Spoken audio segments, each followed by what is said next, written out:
Hi, I'm Alekka. I'm one of the senior chef instructors at Common Threads, and I'm here to show you one of my favorite go-to meals with stuff that you probably already have in your refrigerator. This is my roasted chickpea rice bowl. It's one of my favorite quick things to make.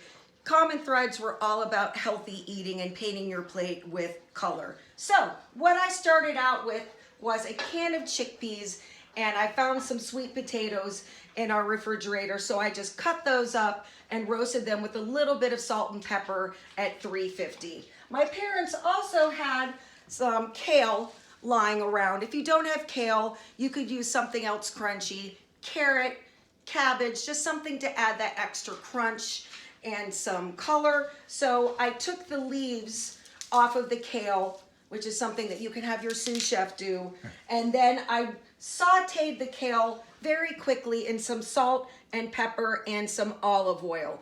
For some extra color and crunch, I found some cabbage in our refrigerator as well, and I took the cabbage and cut that up and put a little bit of lemon juice and a little bit of sugar to kind of combat the bitterness of the kale. Convenience products are great to use too when you're really busy. My favorite one to use, and what I used in my rice bowl, was the Seeds Have Changed quinoa and brown rice. Super easy, packs a lot of flavor. It took about 90 seconds in the microwave and it saved a lot of time.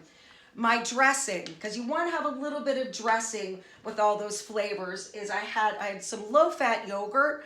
Low-fat yogurt, Greek yogurt would work as well too.